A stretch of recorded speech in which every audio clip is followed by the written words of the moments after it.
തങ്കപ്പന് ഒരുത്തനും ഇവിടെ ഉണ്ടാക്കണ്ട. ഞാൻ പറയാനുള്ള കാര്യം എവിടെയും പറയും. എനിക്കാരെയും പേടിക്കേണ്ട കാര്യമില്ല. നമ്മുടെ MLA ഒരുത്തൻ വേണ്ട ഇവിടെ അല്ലയോ താമസിക്കുന്നത്. അയാൾ വിചാരിച്ചായി റോഡൊന്ന് നന്നാക്കാൻ എത്ര നേരം വേണം? എല്ലാരും പോയി കുത്തിയതാണല്ലോ. എന്നെ എങ്ങാനും ഇവിടെ ജയിപ്പിച്ചിരുന്നെങ്കിൽ ഞാനിവിടെ സ്വർഗമാക്കിയേനെ. തങ്കപ്പാ വല്ലതും കഴിച്ചാൽ വയറ്റി കിടക്കട്ടാ. പോയി കിടന്ന് ഉറങ്ങാൻ നോക്ക്. പോ. നീ വാടാ പുല്ലേ. സർക്കിൾ ഇൻസ്പെക്ടർ ഈ വഴിയിലാണ് താമസമെന്ന് കരുതി ഞാൻ പേടിക്കൊന്നുമില്ല. ഞാൻ ഷാപ്പിൽ പോയിരുന്നു കുടിക്കും, അയാള് ക്ലബിൽ പോയിരുന്നു മോന്തും. കള്ളു കുടിച്ചെന്ന് കരുതി എന്നെ പിടിച്ച് ലോക്കപ്പിനകത്താക്കാൻ ഇയാൾ ആരുവാ? എടീ നമ്മളാരും ഒന്നും ചെയ്യില്ലെന്ന് അറിയാവുന്നോണ്ട് അവന് വേണ്ടാത്തൊക്കെ വിളിച്ച് പറയുന്നത്. ഒരിക്കലും ഒന്നും കൊടുത്താൽ അപ്പം നിർത്തും. പിന്നെ നമ്മൾ തന്നെ നാറും. ഒന്നുമില്ല, ഞാനിപ്പോ കാണിച്ചു തരാം. വേണ്ട പാപ്പാ. ഇയാള് സർക്കിളായിരിക്കും. IG-യെ എനിക്കറിയാം. IG എന്നെ കണ്ട വഴിമാറി നടക്കും. ഒരു കാര്യം ഞാൻ പറഞ്ഞേക്കാം, അവിടെ നിന്ന് പറയുന്ന അവൻ പറഞ്ഞോട്ടെ. പക്ഷെ ഇന്നാൾ ചെയ്ത പോലെ ഇതിനകത്തെങ്ങാനും കയറി വന്ന് കോളിംഗ് ബെൽ അടിച്ചാൽ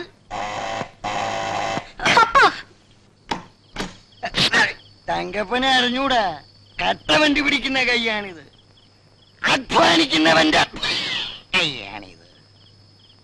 ആര് പറഞ്ഞാലും അവന്റെ ശബ്ദമല്ലേ ദൂരെ കേൾക്കുന്നത്? അതെ. അപ്പോ അവനിവിടെ വന്നിട്ടില്ലല്ലോ ബെല്ലടിക്കാൻ? ഇല്ല. പിന്നെ പോയി നിങ്ങൾ ആരെയാ തോളിച്ചത്? എങ്ങാനും എന്നെ ഒന്ന് പിടിപ്പിച്ചു നോക്കട്ടെ.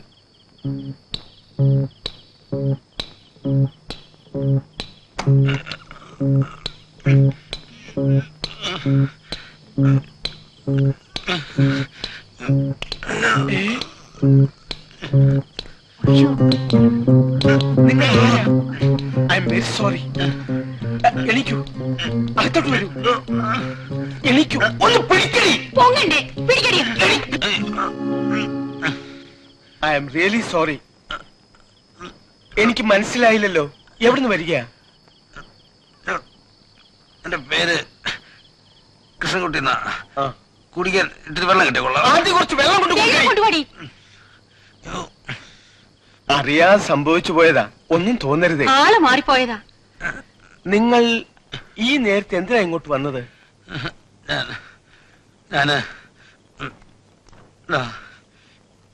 ഫ്ലാഷ് സ്റ്റുഡിയോ ഞാൻ കണ്ടിട്ടുണ്ടല്ലോ. ആ ജംഗ്ഷനിലുള്ളതല്ലേ? അതെ, അതിന്റെ ഒരു പാർട്ണറാ ഞാനും. ഓ, സ്റ്റുഡിയോയിലെ ബിസിനസ് ഒന്ന് മെച്ചപ്പെടുത്താൻ വേണ്ടി ഓരോ വീട്ടിലും കയറി ഇറങ്ങി വീട്ടമ്മമാരെ നേരിട്ട് കണ്ട് ക്യാമ്പയിൻ ചെയ്യാൻ ഇറങ്ങിയതാ. വെള്ളം കുടിക്കും. കുടിക്കൂ. I am very sorry mister Krishnankutty. അയ്യോ, സാധാരണ ആരെയും അങ്ങനെ ഇങ്ങനെ ഒന്നും തൊഴിക്കുന്ന കൂട്ടത്തിലല്ല. പിന്നെ എന്ത് പറ്റി നിങ്ങൾക്ക് ഇന്ന്? തൊഴി എനിക്കൊരു പ്രശ്നമല്ല. ഇവിടെ എങ്ങാൻ ആർക്കെങ്കിലും ഒരു ഫോട്ടോ എടുക്കാൻ ആവശ്യം വന്നാൽ ഫ്ലാഷ് സ്റ്റുഡിയോ മറക്കരുത്. സാറിന്റെ വെഡിങ് ആനിവേഴ്സറി വരുമ്പോ ചേച്ചിയൊത്തൊരു ഫോട്ടോ എടുക്കാം. മോക്ക് ഹാൾ ടിക്കറ്റിലേക്ക് ഒരു പാസ്പോർട്ട് സൈസ് ഫോട്ടോയുടെ ആവശ്യം വരും. ഞങ്ങളുടെ സ്റ്റുഡിയോ എന്ന് വെച്ചാൽ, ഈ ഫ്ലാഷ് സ്റ്റുഡിയോ എന്ന് വെച്ചാൽ എല്ലാവിധമായ ആധുനിക സജ്ജീകരണങ്ങളോടും സംസാരിക്കണ്ട. വരട്ടെ വരട്ടെ.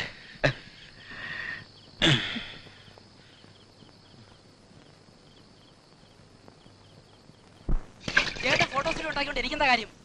ഏതെങ്കിലും കൊടുത്തില്ലേ ഇത്രയും കാശ്? 5000 രൂപ എനിക്കിതാ. ഈ ജംഗ്ഷൻ അത് വെച്ച് 10000 രൂപ ഉണ്ടാക്കാൻ എനിക്കറിയാം. തഹിയിടുമ്പോ ഒരു ദിവസം ഞാൻ തീവ്രവാദി ഞാൻ പറഞ്ഞേക്കാം.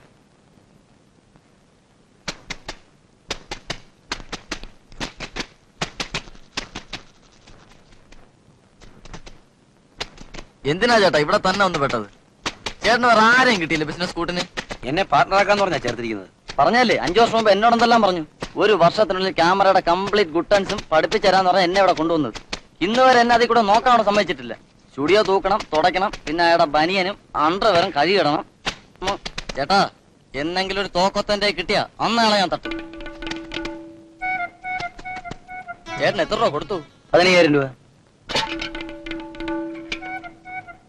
രേഖ വല്ലതുണ്ടോ കയ്യില്? രേഖയൊന്നുമില്ല, വിശ്വാസ. എന്നാ ഗോപിയ സാമദ്രോഹിയാ ചേട്ടാ അയാള്. ഇനി ചേട്ടൻ ബുദ്ധിപൂർവ്വം ചെയ്യേണ്ടത് തഞ്ചത്ത് നിൽക്കുക, കാശ് തിരിച്ചു വാങ്ങിക്കാൻ സ്ഥലം വിടുക. ഇയാളുടെ കൂടെ ഒരു മാസത്തിനപ്പുറം നിൽക്കാൻ ആർക്കും പറ്റത്തില്ല. ഗണേശ, നീ എന്താ ഉദ്ദേശിക്കുന്നത് തെളിച്ചു പറ.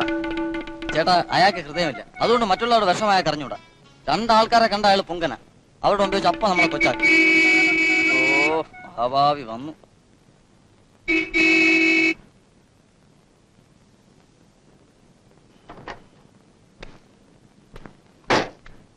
ഗണേശ,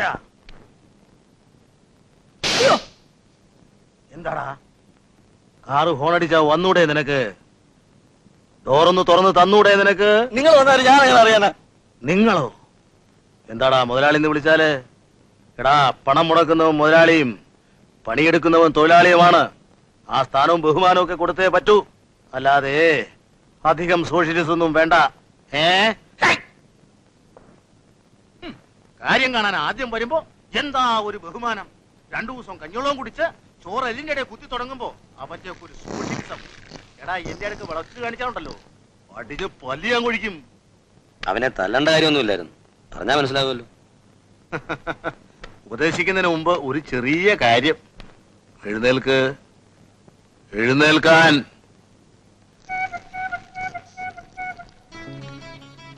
ഈ കസേരയിൽ ഇരിക്കാൻ പാടില്ല. ഈ കസേരയിൽ ഒരാൾ മാത്രമേ ഇരിക്കൂ, സദാനന്ദം മുതലാളി. പിന്നെ 15,000 രൂപ മുടക്കി എന്നൊരു വിചാരമുണ്ട്. അതങ്ങ് മനസ്സിൽ വെച്ചാ മതി. ആരും അങ്ങോട്ട് വന്ന് വിളിച്ചില്ലല്ലോ. 71 തുടങ്ങിയതാ ഞാൻ ഈ സ്റ്റുഡിയോ. എങ്ങനെ കൊണ്ടുപോകണം എന്നെനിക്കറിയാം.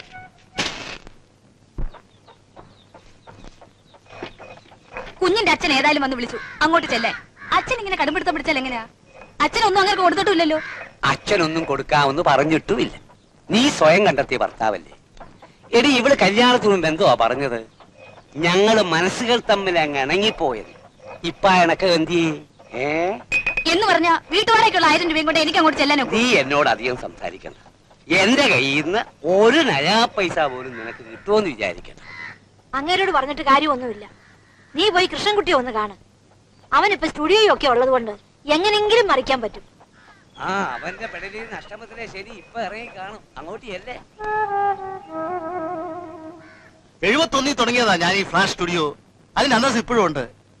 നിങ്ങളെപ്പോലുള്ളവരൊന്ന് ചോദിച്ചാൽ എനിക്ക് പരസ്യം തരാതിരിക്കാൻ പറ്റില്ല.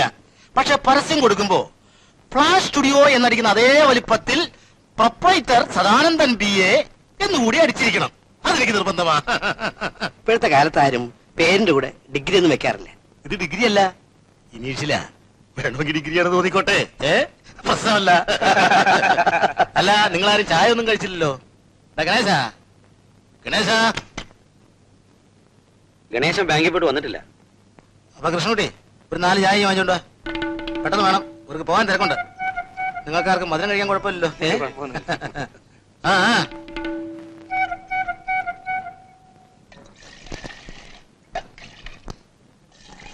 ഒരു 3 അല്ല 4 ചായ ഫ്ലാഷ് സ്റ്റുഡിയോയിലേക്ക്.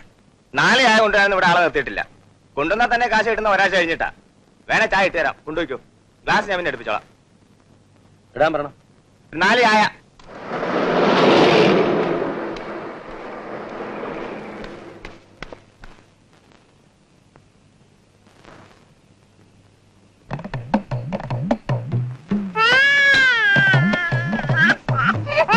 ഈ സ്റ്റുഡിയോ നിന്റെ വകയല്ലേ?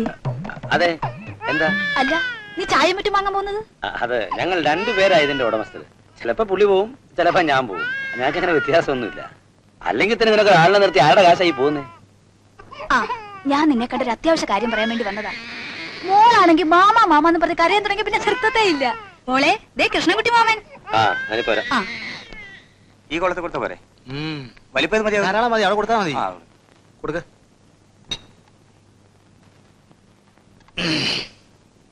അവിടെ കൊടുക്ക്.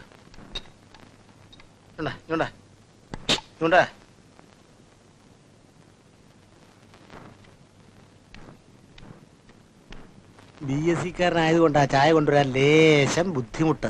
എനിക്കത് കാണുന്നത്, ആ ബുദ്ധിമുട്ട് കാണുന്നത് ഒരു രസമാ. മുതലാളി, ഇന്നലെ എടുത്ത റോൾ ഇന്ന് ഡെവലപ്പ് ചെയ്യണോ? ഏത് റോള്? ആ, ഏത് റോള്? ഇന്നലത്തെ റോള്. ആ, നീ അത് ഡെവലപ്പ് ചെയ്യാം. മുതലാളി പറഞ്ഞാലേ നമുക്ക് ചെയ്യാൻ പറ്റത്തുള്ളൂ. ഇത് മുതലാളിയുടെ എന്റെ സിസ്റ്ററാ. നമസ്കാരം ചേച്ചി, ഞാൻ ഇവിടെ ഇരിക്കുന്ന പയ്യനാ. കൃഷ്ണൻ വാ.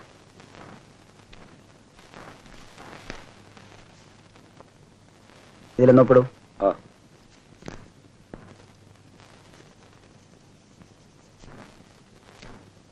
1000 രൂപ. ആദ്യത്തെ പലിശ 100 രൂപ എടുത്തിട്ടുണ്ട്. ഫ്ലാഷ് സ്റ്റുഡിയോയുടെ ഗ്യാരണ്ടി ഇല്ല. വരട്ടെ.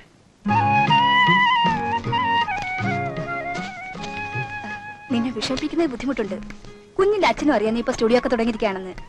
1000 രൂപയെങ്കിലും ഇല്ലെന്ന് പറഞ്ഞാൽ അങ്ങനെ വിശ്വസിക്കുവോ? അച്ഛനാണെങ്കിൽ എല്ലാം കെട്ടിപ്പിടിച്ച് വെച്ചോണ്ടിരിക്കുക. ആ എന്നാ ചേച്ചിയല്ല, എങ്ങനെങ്കിലും അളിയനുമായിട്ടൊന്ന് ഒത്തുപോകാൻ നോക്ക്. നീ എന്നാ വീട്ടിലേക്ക് വരുന്നത്? ആ ഞാൻ വരും. ആ അതെ ബസ് വന്നു.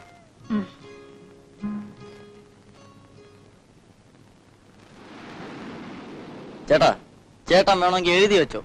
അയാൾ ഇന്ന് മനഃപൂർവ്വം ചേട്ടനെ കൊണ്ട് ചായ വാങ്ങിപ്പിച്ച. 7ാം ക്ലാസ്സിൽ ഡ്രില്ലും പാസ്സായവൻ BSc കാരനെ കൊണ്ട് ചായ വാങ്ങിപ്പിക്കുന്ന ഒരു സുഖമല്ലേ? എത്ര നാളായി ഞാൻ പറയുന്നു എനിക്കൊന്ന് വീട്ടിൽ പോകണമെന്ന്. എങ്ങാണ്ട് ആരുടെ കല്യാണം ഉണ്ടെന്നോ കൊലവിളി ഉണ്ടെന്നോ പറഞ്ഞ് അതും കഴിഞ്ഞ് പോയാന്ന് പറഞ്ഞ് പിടിച്ച് നിർത്തിയിരിക്കുക. ഗണേശന് ശമ്പളം ഒന്നുമില്ലേ? കൊലക്ക 200 രൂപ കണക്കിലെഴുതി വെക്കുന്നുണ്ട്. ഞാൻ കുടിക്കുന്ന ചായയുടെയും കാപ്പിയുടെയും കണക്ക് കുറയ്ക്കുമ്പോ പിന്നെ എല്ലാം കണക്കാ. ആ ചേച്ചി ഇന്ന് വന്നപ്പോ ഗണേശൻ അങ്ങനെ പെരുമാറിയത് നന്നായി. എന്റെ മാനൻ രക്ഷപ്പെട്ടു. എനിക്കറിയാം ചേട്ടന്റെ വിഷമം, പക്ഷെ അയാൾക്കതറിയില്ല. എങ്ങാനൊരു തോക്കത്തന്റെ കിട്ടിയാൽ അന്നിങ്ങേരെ അന്ത്യമാണ്.